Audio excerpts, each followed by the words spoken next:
Bu gece Seattle Türk Film Festivali için buluştuk. Çok güzel bir pastayla gecemizi taçlandıracağız. Herkesin emeklerine sağlık Şirinciğim. Hepimizi uzaktan koordine etti. Ezgi, Meryem, herkes çok iyi çalıştı bu sene. Çok teşekkürler. Umarım sonucu iyi olacak. Yani ama son ana kadar hala filmin ikisinin çalışıp çalışmadığını bilmiyoruz. Yarın öğreneceğiz. 2 haftadır ya da 3 haftadır artık Kuzey Amerika'dayım. Önce Vancouver'a gittik. Sonra buraya geldik. Demetler sağ olsun bana bakıyorlar aile gibi yani evlat edindiler beni. Gerçekten öyle. Yani inanılmaz. Mehmet abi de öyle böyle. Yani ben güya buradan şeye gidecektim mesela işte trenle Portland'e gidecektim. Oradan San Francisco'ya gidecektim. Orada işte takılacaktım. İşte biraz Amerika'nın doğusunu görecektim. Sonra ben geldim buraya. Burada gerçekten evet, misafirperverliğine takıldım. Gerçekten şurada odam var benim.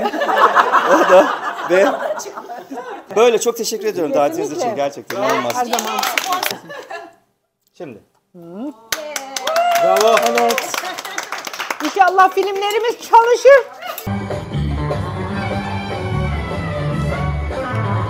Any questions? Sorry, I actually have 3 questions. Okay, I'm out.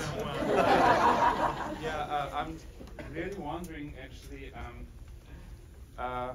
where the title of Dede Deli comes from, because he seems to be the nicest person in the film. And Who? Dede Deli. Dede Deli, yeah. Yes. Like because it means like crazy grandfather. That's his surname. Oh really? Really? Okay, but they Deli, call Deli, him. Deli is like delirious, you know, like Deli. Yeah. But they called him as Deli too. That's why. No, Dede is his name. Okay, that's for real. Because, yeah, really.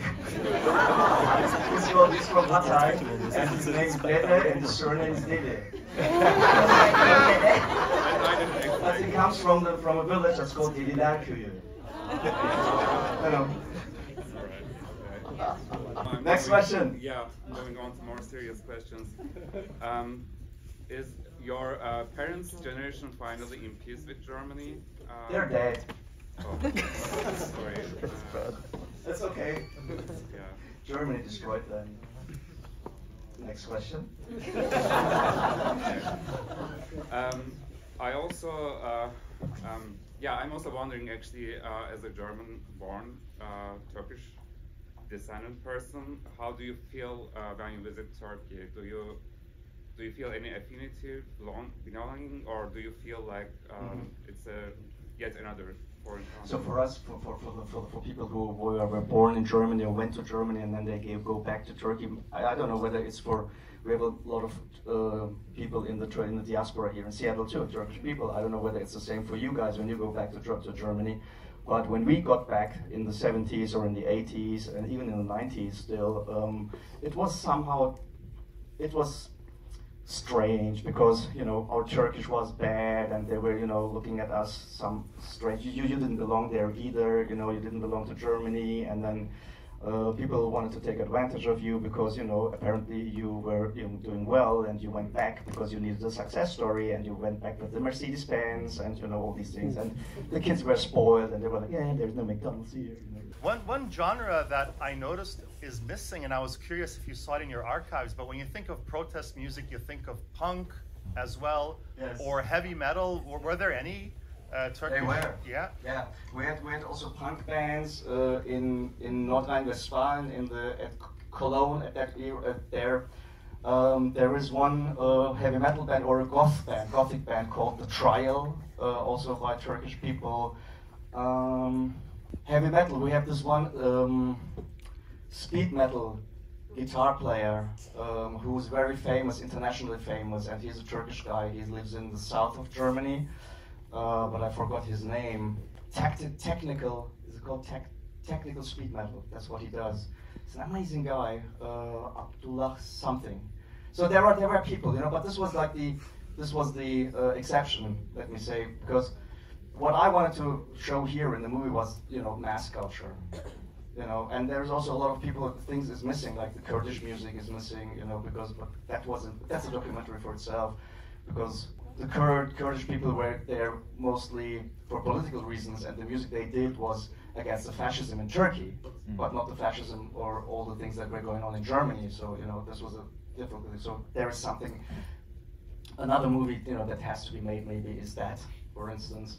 And then there were also like world music was happening. Also there were also bands, Turkish and German. And also, all kinds of other people playing together. That all these things happen too.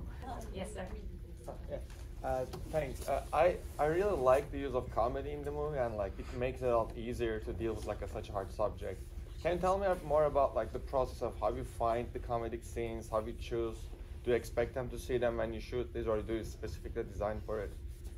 I always try to put comedy in my movies. All absurd situations, all kinds of things that go wrong. For instance, a lot of stuff normally you would use maybe in the making of scenes, but I tend to use that stuff because I just like to entertain, because I mean, the funny thing is I go to many Turkish film festivals, and also here I watch the shorts and then I watch the long, and it was like, whoa, A lot of heavy subjects. it's really heavy stuff, and you get out and it's like the sun is shining, but you're in a bad mood, and it's like, why?